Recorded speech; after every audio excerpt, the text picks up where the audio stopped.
नमस्कार दोस्तों, आशा करता हूँ आप सब बहुत अच्छे होंगे। देखिए, आज हम डिस्कस करेंगे 27 जनवरी का द हिंदू न्यूज़पेपर और पीआईबी का इंपॉर्टेंट करंट अफेयर्स। नए बच्चों को बता दूं, पूरे महीने का 7 पेज का हमारा करंट अफेयर होता है। फ्री में आपको daily the Hindu note search कर लेना, टेलीग्राम चैनल वहाँ पे मिलता है और डिस्क्रिप्शन में भी लिंक मिलेगा। तो देखिए, सबसे पहले आज बात करेंगे golden tiger in Kaziranga national park. यहाँ पे देखे गए हैं गोल्डन टाइगर, तो ये कहाँ पे पड़ता है? आसाम में। कई बार पूछ लेते हैं ऐसे नेशनल पार्क जो चर्चा में रहता है, ठीक है, तो आपको ध्यान में रखना है।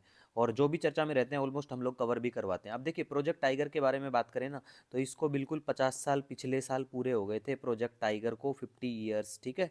तो आपको बिल्कुल प्रोजेक्ट टाइगर के बारे में अच्छे से पता होना चाहिए। एक अथॉरिटी है जिसका नाम है national tiger conservation authority, NTCA, उसके बारे में भी पता होना चाहिए। बेसिकली अगर बात करें प्रोजेक्ट टाइगर के बारे में, तो इसको लॉन्च किया जाता है अप्रैल 1973 में, 1973 में, ठीक है, 1973 at Jim Corbett National Park. ये कहाँ पे पड़ता है ये आपको पता होना चाहिए, ठीक है। तो स्टेट का, राज्य का पूछ लेते हैं कौन से राज्य में पड़ता है, तो आपको पता होना चाहिए, ठीक है। और इसका मेनली काम क्या है प्रोजेक्ट टाइगर का? प्रमोट करना कंजर्वेशन ऑफ टाइगर्स को, ठीक है, तो ये आपको ध्यान में रखना है। दूसरा देखिए, आयुष्यन की अगर हम बात करें ना, आयुष्यन की फुल फॉर्म बताओ। चलो, मैंने 1000 बार डिस्कस कर रखा है आयुष्यन के बारे में, ठीक है, बेसिक चीज़ें हैं ये। तो आयुष्यन ने डिक्लेयर किया है, अगर कंजर्वेशन स्टेटस के बारे में बात करें टाइगर को, तो वो इंडेंजर्ड कैटेगरी में डाल रखा है, ठीक है। और हम वैसे बात करें हमारे देश में कितने क्या टाइगर रिजर्व हैं, तो वो 54 टाइगर रिजर्व हैं। और 75%, लगभग 75 के आसपास, मतलब 75% के आसपास ग्लोबल टाइगर पॉपुलेशन जो है वो प्यारे भारत में देखने को मिलेगी, ठीक है। अब एनटीसीए के बारे में बात करें, नेशनल टाइगर कंजर्वेशन अथॉरिटी के बारे में, तो इसको फॉर्म किया जाता है 2005 में under wild life protection act 1972 के तहत। तो आपको ध्यान में रखना है बेसिक चीज़ें, ठीक है। ये एक टास्क फोर्स है, ठीक है, टास्क फोर्स है जो ध्यान रखेगी। पोचिंग वोचिंग होती है टाइगर्स के, टाइगर को मार दिया जाता है, तो इन सब चीज़ों का ये अथॉरिटी बिल्कुल ध्यान रखती है और कुछ रिकमेंडेशन भी टाइम टू टाइम करती रहती है, ठीक है। नेक्स्ट हम यहाँ पे बात करेंगे, देखिए, इंटरनेशनल बिग कैट अलायंस, ठीक है, भारत ने इसको लॉन्च किया था, पता होना चाहिए, ठीक है गाइज। नेक्स्ट बात करेंगे हम वेलायानी लेक के बारे में। केरला में है, एक इंसिडेंट देखने को मिलेगा, कुछ लोगों की डेथ हो गई थी, तो इसी वजह से ये लेक चर्चा में आई, तो हमने यहाँ डिस्कस किया है।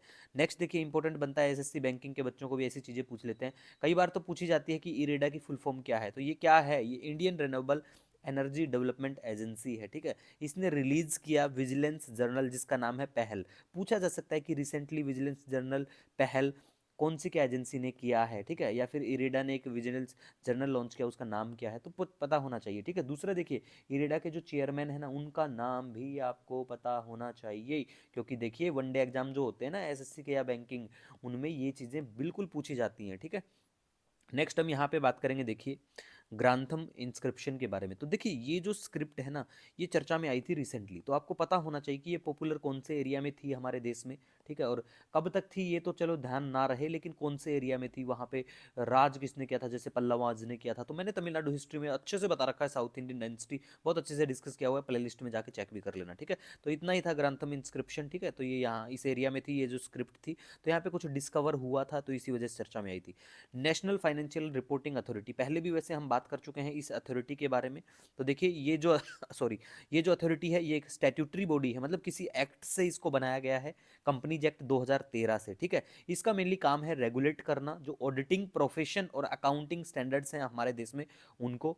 और इसके जो चेयरपर्सन जो होते हैं उनको अपॉइंट किया जाता है सेंट्रल गवर्नमेंट के द्वारा, और मैक्सिमम 15 मेंबर मतलब इसमें हो सकते हैं। मैक्सिमम याद ना रहे, लेकिन इतना याद रखना कि इसके जो चेयरपर्सन है ना, उनको अपॉइंट कौन करता है, तो सेंट्रल गवर्नमेंट करती है, और इसके पास सेम पावर हो वेस्टेड है एज सिविल कोर्ट के पास जो होती है, ठीक है। नेक्स्ट हम बात करेंगे, बहुत इंपॉर्टेंट है पॉलिटी के लिए ये चीज, ठीक है, ध्यान में रखना। छोटा सा लग रहा होगा आपको, लेकिन हमारा जो भी मटेरियल होता है, एक तो ऑथेंटिसिटी की गारंटी है भाई, बिल्कुल अच्छा मिलेगा आपको। फिर भी कोई मिस्टेक हो जाए तो बिल्कुल बताना आप कमेंट करके, ठीक है। तो देखिए, ये एक चर्चा में क्यों है भाई, सुप्रीम कोर्ट का एक अभी एक इशू चला हुआ था, सुप्रीम कोर्ट ने भी अपना वहां पे राय दी है। तो देखिए, डिफॉल्ट जो बेल है एज फंडामेंटल राइट, तो सबसे पहले तो आर्टिकल 21 में इसके बारे में जो प्रोसीजर है उसको मेंशन किया गया है। और जो खास बात है कि भाई ये डिफॉल्ट बेल होती क्या है। अब देखिए, पुलिस वाले अरेस्ट कर लेते हैं किसी भी केस में, किसी भी तरह से, मान लिया आपको अरेस्ट कर लिया, चलो आपको छोड़ो, मुझे अरेस्ट कर लिया है पुलिस ने, ठीक है। और पुलिस के पास फिर एक टाइम फ्रेमवर्क होता है कि भाई इतने टाइम में आपको बिल्कुल ये रिपोर्ट इन्वेस्टिगेशन करनी है, और पुलिस बिल्कुल उस टाइम पीरियड में वो कर ना पाए इन्वेस्टिगेट, मतलब अपनी इन्वेस्टिगेशन पूरी ना कर पाए, तो इसमें डिफॉल्ट किसका हुआ? पुलिस वालों का हुआ है ना, तो पुलिस वालों का डिफ़ॉल्ट है, तो ये डिफ़ॉल्ट और बिल्कुल ये बेल फिर आपको देनी पड़ेगी, ठीक है? तो इसे ही डिफ़ॉल्ट बेल कहा जाता है, ठीक है? नेक्स्ट हम बात करेंगे सोडा लेक के बारे में। सोडा का मतलब वही समझ जाओ, सोडियम क्लोराइड यहाँ ज़्यादा पाया जाता है भाई, ठीक है? वेस्टर्न कनाडा में ये देखने को मिलती है, डिस्कवर हुई, तो इसीलिए चर्चा में आई। इसी के साथ देखिए कोई सजेशन, कोई सुझाव, नो डाउट आप हमें कमेंट या मेल कर सकते हैं। मिलेंगे नए दिन के साथ, तब तक के लिए हैव ए ऑसम डे।